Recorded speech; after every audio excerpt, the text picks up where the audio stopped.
الحمد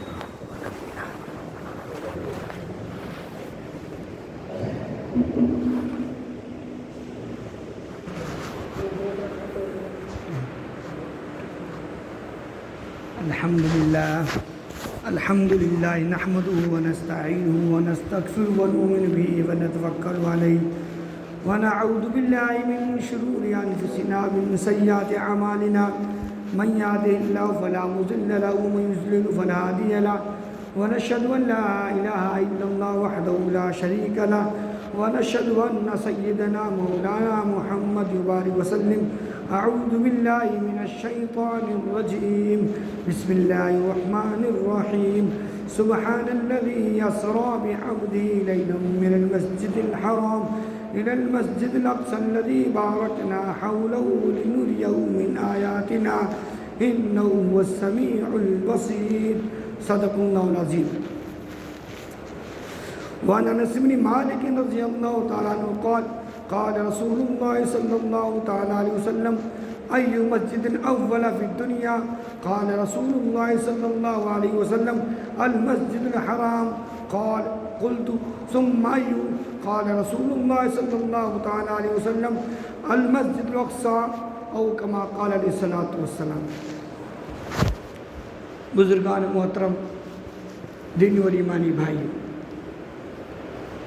اللہ رب العزت نے ہم سب کو ایمان کے دولے سے نوازا ہے.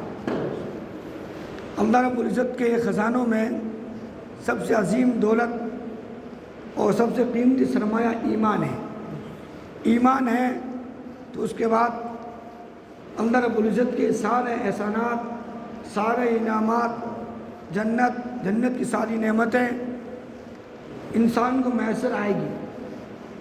دنیا کے اندر اس کو عزت، اس کو وقار، اس کو رعب، اس کو دبدبہ، اللہ کی نصرت، اللہ کی مدد شامل حال رہے گی. اگر انسان کے پاس ایمان نہیں تو پھر اللہ رب العزت کی طرف سے جہنم کے سارے عذابات، دنیا میں ذلت و خاری اور اللہ کی مدد نہیں وغیرہ ساری مصیبتیں انسان پر حائل ہوں گی. اس لیے اللہ رب العزت نے ہم سب کو ایمان والا بنایا، اور یہ ایمان اللہ رب العزت کے خزانوں میں سب سے قیمتی خزانہ ہے. اللہ رب العزت وقتاً فوقتاً انسانوں کی رہنمائی اور ہدایت کے لیے مقربی اور اپنے چہیدے بندوں کو انسانوں کی ہدایت کے لیے بھیجتا رہا. ان میں سب سے پہلے سیدنا آدم علیہ السلام تشریف لائے، اور سب سے آخر میں حضرت محمد عربی صلی اللہ علیہ وسلم تشریف لائے. اللہ رب العزت ایمان والے کو آزماتا ہے. کبھی جان سے آزماتا ہے، کبھی مال سے آزماتا ہے، کبھی عزت و آبرو سے آزماتا ہے، کبھی صحت و تندرستی سے آزماتا ہے، کبھی اولاد سے آزماتا ہے، کبھی عہدے سے آزماتا ہے، کبھی کسی اور چیز سے آزماتا ہے. آزمائش کے مختلف طریقے ہیں. یہ طریقے اس لیے اپنائے جاتے ہیں تاکہ اللہ رب العزت جانتا ہے، معلوم ہو جائے کہ ایمان والوں میں جب سچا مومن کون ہے اور سچا اللہ کا فرما بردار بندہ کون ہے، جھوٹا مومن کون ہے، کہ اس کا ایمان قابل اعتماد ہے اور کس کا ایمان قابل اعتماد نہیں ہے. اس طرح یہ آزمائش اور یہ فتنے اور یہ تکالیف اللہ رب العزت نے وقتاً فوقتاً تمام پیغمبر کو ساتھ رکھی. سیدنا محمد عربی صلی اللہ علیہ وسلم کو سب سے زیادہ مصیبتوں اور پریشانیوں سے گزرنا پڑا. ایک حدیث پاک میں اللہ نبی نے فرمایا اوذیت فی اللہ، مجھے اللہ کے راستے میں جتنا ستایا گیا کسی نبی کو نہیں ستایا گیا. اللہ کے راستے میں جتنا مجھے ستایا گیا کسی نبی کو اتنا نہیں ستایا گیا. یہی نہیں بلکہ انبیاء علیہ السلام کے بعد حضرت ابراہیم، حضرت موسیٰ، حضرت ہارون، حضرت یحییٰ، حضرت عیسیٰ، وہ تمام پیغمبر نام لیتے جائیں، تمام کو اللہ رب العزت نے ان تمام آزمائشوں سے گزارا ہے. اور یہ آزمائش صرف انبیاء کے ساتھ نہیں ہے، یہ آزمائشیں اور یہ مظالم ان کے تمام ماننے والوں کے ساتھ ہے. جس کا اعمال اور جس کی زندگی سنت و شریعت کے جتنے زیادہ دائرے میں رہے گی اتنا زیادہ وہ آزمائش کا شکار ہوگا. صحابہ کرام انہوں نے اپنی زندگی کو اللہ کے نبی کے سانچے میں ڈھال دیا تھا، تو بڑی کڑی آزمائش ان کے ساتھ ہوئی. اور بڑی بڑی آزمائشیں ان کے ساتھ ہوئی. ایسی آزمائشیں اگر ہم ان کے بارے میں سنیں تو رونگٹے کھڑا ہو جائیں. اور ان آزمائشوں اور ان مظالم کا اگر آپ ہلکی سی جھلک دیکھنا چاہتے ہیں تو اس وقت کے جو جگہ فلسطین ہے، فلسطین ایسی جگہ ہے جہاں پہ مسلمانوں پر یہودی قوم مظالم ڈھا رہی ہے. نہ بچوں کو دیکھتی ہے، نہ بوڑھوں پر رحم کرتی ہے، نہ مستورات کی نسوانیت پر ان کو رحم آتا ہے. مظالم کے وہ سارے ہتھ کنڈے انہوں نے آزمائے کہ انسان کو دیں گے اس کے رونگٹے کھڑا ہو جائے. یہ وہ سارے مظالم ہیں جو مختلف انبیاء کرام کی قوموں کے ساتھ کیے گئے. یہ فلسطین کے مسلمانوں کے ساتھ جو کیا جاتا ہے اس کی کیا وجہ ہے؟ کیوں ان کے ساتھ اس طرح کا برتاؤ کیا جا رہا ہے؟ چونکہ سب سے پہلے جاننا ضروری ہے کہ دنیا میں اللہ رب العزت نے جن قوموں کی ہدایت کے لیے پیغمبروں کو بھیجا وہ 3 بڑی قومیں گزری ہیں. 3 بڑی قومیں ہیں جو صاحب کتاب ہے، صاحب شریعت ہے، صاحب نبی ہے، نبی کو مانتی ہے کسی نہ کسی درجے میں. ایک بڑی قوم جس کو ہم مسلمان کہتے ہیں یہ تمام پیغمبروں کو مانتی ہے. 1.25 لاکھ پیغمبر آئے، تمام پیغمبروں کو مانتی ہے. اور ان کا ایمان اس وقت معتبر نہیں ہوگا جب تک وہ تمام پیغمبروں کو نہ مانے. کسی ایک پیغمبر کے بغیر اس نے انکار کر دیا تو اس کا ایمان اللہ رب العزت کے یہاں قابل قبول نہیں. اس کی نمازیں مردود، اس کے روزے، اس کی عبادتیں، اس کی زکوٰۃ، سارے اعمال میں پانی پھر جائے گا.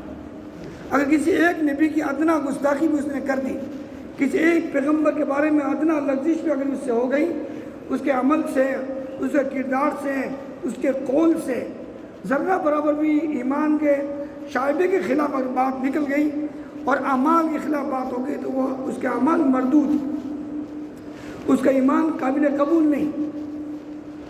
لیکن اس کے برخلاف ایک بڑی آبادی ایسے لوگوں کی ہے جو صرف حضرت عیسیٰ علیہ السلام کو مانتی ہے، سیدنا عیسیٰ علیہ السلام کو اللہ کے نبی مانتی ہے، جن کو ہم کرسچن کہتے ہیں.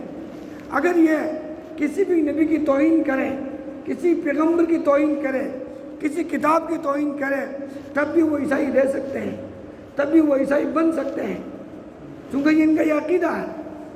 اسی طرح بڑی قوم، تیسری بڑی قوم یہودیت ہے جو عیسائیوں سے نکلی ہے.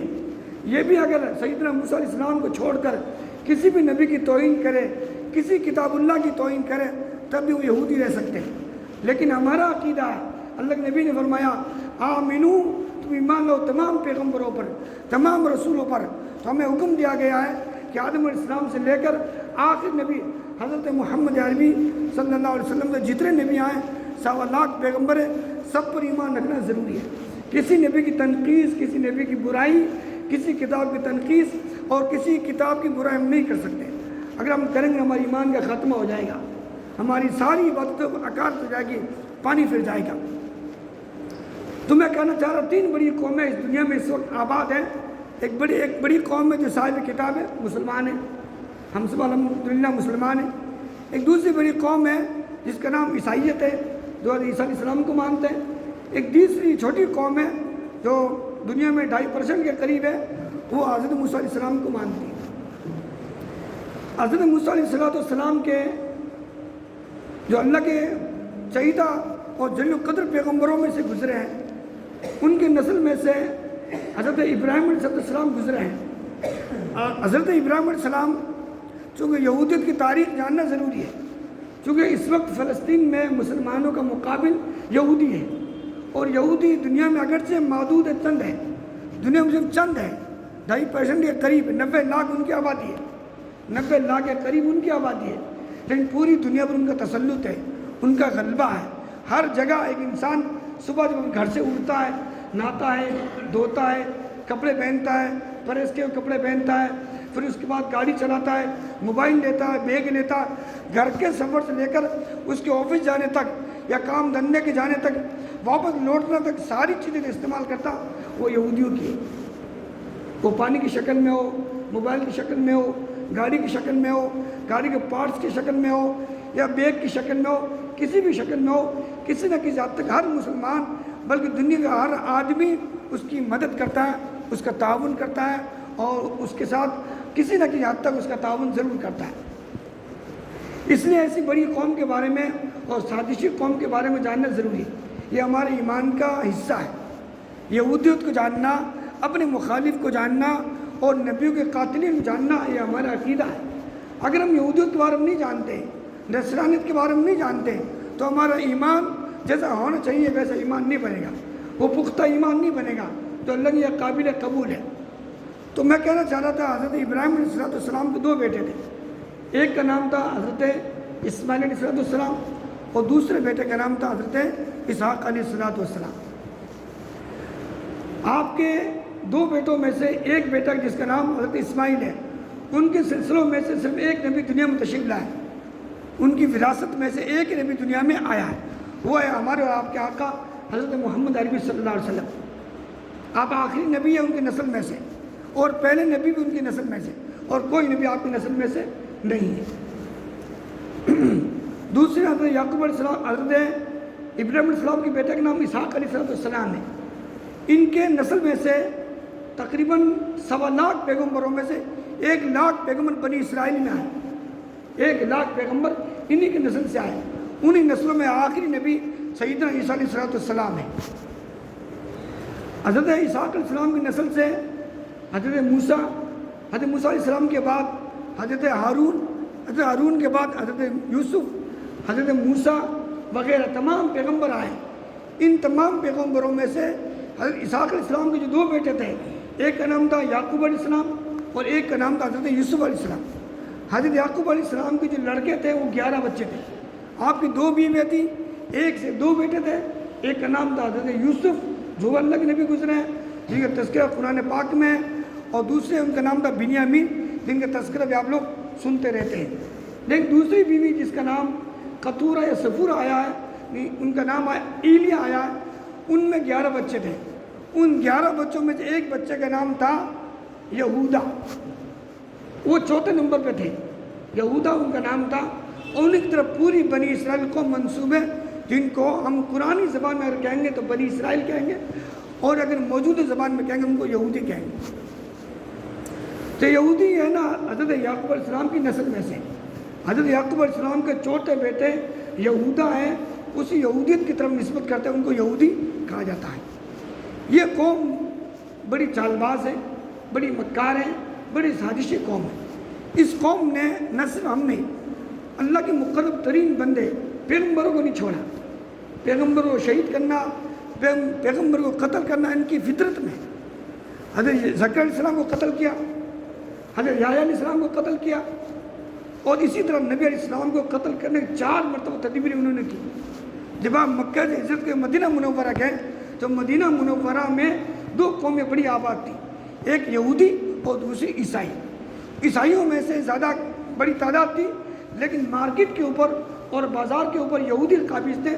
لہذا یہودی پورے مدینے کو اپنے مٹھی میں لے لیا، اور اس طرح ہر آدمی جو تھا وہ کسی نہ کسی حد تک یہودیت کے تابع دار تھا. چنانچہ مارکیٹ کے اندر یہودیوں کا غلبہ تھا، جیسا آج پوری دنیا میں ان کا غلبہ ہے. تو یہ قوم وہ ہیں جنہوں نے پیغمبروں کو قتل کیا. حضرت موسیٰ علیہ السلام نے ان کے بارے میں دعا فرمائی، اور یہ فرما کہ یا اللہ مجھے اس سانپوں اور بچھو والی قوم سے نجات عطا فرما دی. اور اپنی قوم سے کہا یا قوم ادخلوا الارض المقدسۃ التی کتب اللہ لکم. اے اللہ، یہ اپنی قوم سے کہا تمہیں یہودیوں تم اس مقدس زمین میں داخل ہو جاؤ جس کے ارد گرد ہم نے برکتیں رکھی.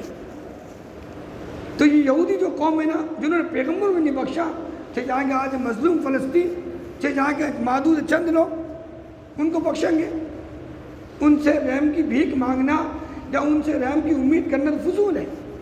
چونکہ نبیوں نے جب انہوں نے نبیوں کو نہیں بخشا تو ہم کو اور آپ کو کیا بخشیں گے. وہ ایسی ظالم قوم کے بارے میں فرمایا اللہ رب العزت نے اس قوم پہ در پہ نبیوں کو بھیجا، اور نبیوں کو بھیجنے کے بعد اللہ رب العزت نے مختلف طریقے سے ان کی ہدایت کی، ان کی رہنمائی کے فرائض انجام دیے. اور 1.25 پارے میں قرآن پاک کے 2.5 پارے میں یہودیت یعنی بنی اسرائیل کے اوپر اللہ نے جو احسانات کیے، جو پیغمبر کو سلسلہ چلایا، من و سلوہ نازل کیا، اور بادلوں کے ذریعے ان پر سایہ کیا، اور من و سلوہ کے ساتھ پوری قوم پر اللہ کے جو انعامات ہے اس کا تذکرہ قرآن بھرا پڑا. اتنے احسانات کے باوجود انہوں نے نبیوں کے ساتھ بدتمیزیاں کی، ان کے ساتھ سازشیں کی اور تدبیریں کی، اور ہر طرح کی تدبیر جیسا انسان گزر بھی نہیں سکتا، تدبر بھی نہیں کر سکتا، شیطان کو بھی اپنی چال میں پیچھے کرتے تھے، ایسی ناانجار اور ظالم و سرکش قوم ہے یہ قوم۔ آخر یہ قوم جو ہے اللہ رب العزت نے اتنے احسانات کے باوجود اتنے بڑے احسان کیے کہ تمام نبیوں کو بھیجا، پھر کتابیں عطا فرمائی، اور پھر ان کو بسا بھی مبارک زمین میں، مقدس زمین بیت المقدس، جس کا ہمارا اور آپ کا تعلق ہے۔ وہ کیا تعلق ہے؟ ایمانی تعلق ہے ہمارا۔ بیت المقدس وہ جگہ ہے جس کے ارد گرد اللہ رب العزت نے برکتیں رکھی ہیں۔ جو آیت کریمہ میں نے آپ کے سامنے پڑھی ہے کہ سبحان الذی اسریٰ بعبدہ لیلا من المسجد الحرام الی المسجد الاقصی الذی بارکنا حولہ، کہ وہ اللہ، وہ ذات بڑی بابرکت ہے جو اپنے بندے محمد صلی اللہ علیہ وسلم کو راتوں رات مسجد حرام سے مسجد اقصی لے گئے، جس کے ارد گرد ہم نے برکتیں رکھی ہیں۔ مسجد اقصی وہ جگہ ہے تو مسلمانوں کے قبلہ اول بھی ہے۔ حدیث پاک میں اللہ کے نبی سے پوچھا کہ یا رسول اللہ دنیا میں سب سے پہلا گھر کون سا ہے؟ تو آپ نے فرمایا بیت اللہ، یعنی کعبۃ اللہ۔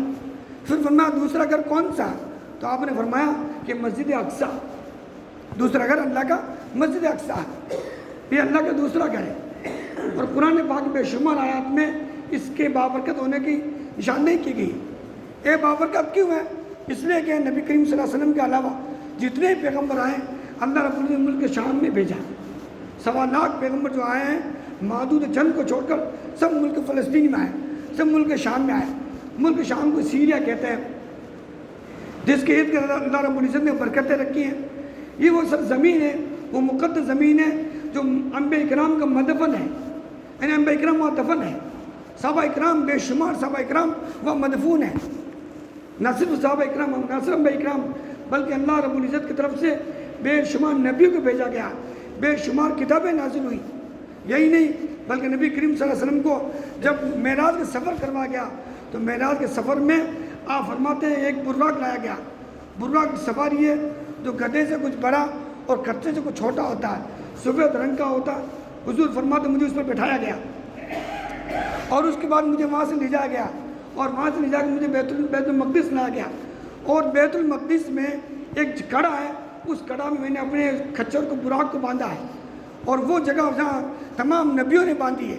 جب مسجد کے اندر داخل ہوا تو میں نے دیکھا کہ تمام پیغمبر تشریف فرما ہے، تمام پیغمبر آدم سے لے کر عیسیٰ علیہ السلام تک تشریف فرما ہے، اور مجھے کہا کہ نماز پڑھائی ہے۔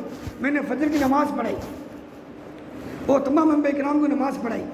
اسی لیے آپ علیہ السلام کو امام الانبیاء کہا جاتا ہے، تمام انبیاء کو امام کہا جاتا ہے۔ ایسی مقدس زمین، اس کی بات فرمایا نماز فراغت کے بعد جب میں باہر آیا تو جبریل امین نے ایک تش کے اندر 2 پیالے پیش کیے، ایک پیالے میں دودھ تھا اور دوسرے پیالے میں شراب تھی۔ آپ علیہ السلام نے دودھ کے پیالے کو پسند فرمایا تو جبریل امین نے کہا یا رسول اللہ اصبت الفطرہ، یا رسول اللہ آپ نے فطرت کو پسند کیا، یعنی آپ کی امت فطرت پر ہے، فطرت دین پر ہے، لہذا دودھ کو آپ نے پسند فرمایا۔ اگر آپ خدا نخواستہ شراب کو پسند فرما لیتے، شراب کے پیالے کو ہاتھ بڑھا لیتے تو آپ کی پوری قوم اور پوری امت شراب میں غرق ہو جاتی۔ تو یہ وہ جگہ ہے جن کی طرف اللہ رب العزت نے مختلف نبیوں کو ہجرت کا حکم دیا۔ حضرت ابراہیم علیہ السلام عراق میں نبی بنا کر بھیجے گئے، لیکن حکم ہوا کہ عراق کے لوگوں نے آپ کی بات نہیں مانی، آپ وہاں ہجرت کر کے بیت المقدس پہنچ جائیں۔ داؤد علیہ السلام اپنے علاقے چھوڑ کر اسی جگہ آئے، اور اس کے بعد سلیمان علیہ السلام نے پوری دنیا میں حکومت اسی سرزمین سے کی۔ یہی نہیں بلکہ اتنی مقدس زمین ہے کہ زکریا علیہ السلام کا محراب بھی اسی زمین میں۔ اور اس جگہ میں 2 چیز ہیں، ایک مسجد اقصی اور دوسرے قبۃ الصخرہ۔ 2 جگہ جو آپ لوگ تصویروں میں دیکھتے ہیں، ایک ہرا گنبد ہوتا ہے تو دیوار کے اوپر گول گول ہوتا، اس کو قبۃ الصخرہ کہا جاتا ہے۔ یہ وہ جگہ ہے جہاں پر سلیمان علیہ السلام بیٹھ کر پوری دنیا پر حکومت کرتے تھے۔ اور مسجد اقصی وہ جگہ ہے جس کے اندر اللہ رب العزت نے برکتیں رکھی ہیں، اور وہ جگہ ہے جس میں نبی علیہ السلام نے تمام نبیوں کو نماز پڑھائی ہے۔ تو مسجد اقصی الگ ہے اور قبۃ الصخرہ الگ ہے، دونوں کو جوڑ کر لوگ ویڈیو کے ذریعے ایک کر دیا جاتا ہے، لیکن الگ الگ ہے۔ تو مسجد اقصی بڑی بابرکت جگہ ہے۔ ہمارا اس رشتہ اس لیے ہم تمام نبیوں کو مانتے، تمام رسولوں کو مانتے، کسی نبی کو نہ ماننا ایمان کے لیے خطرہ ہے۔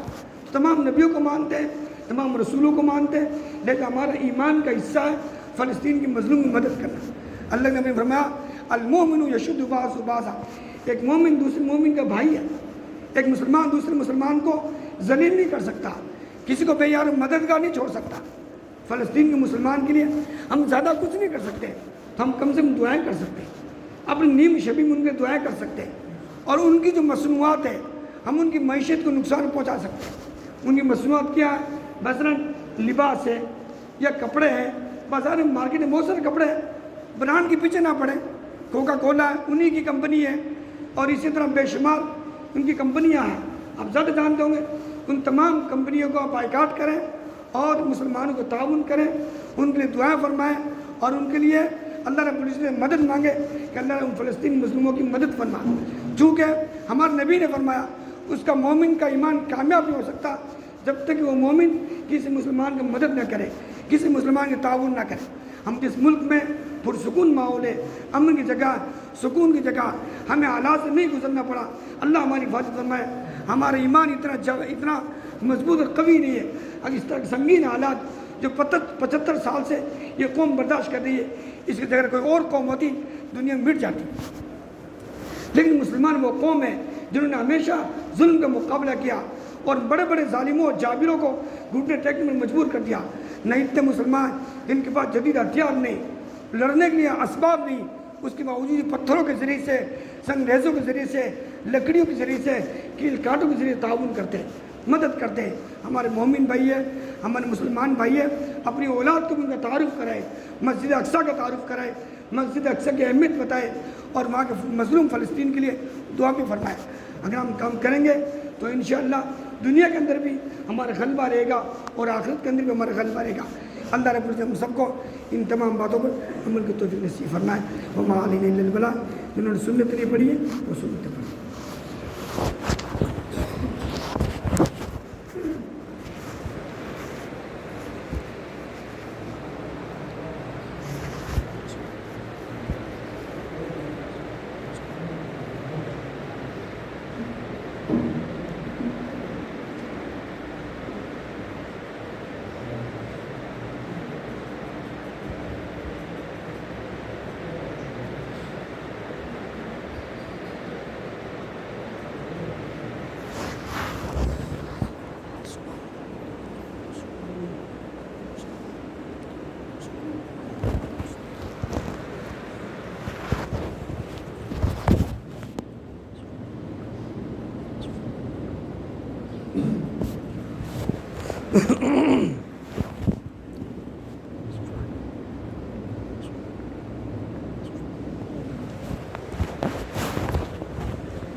اللہ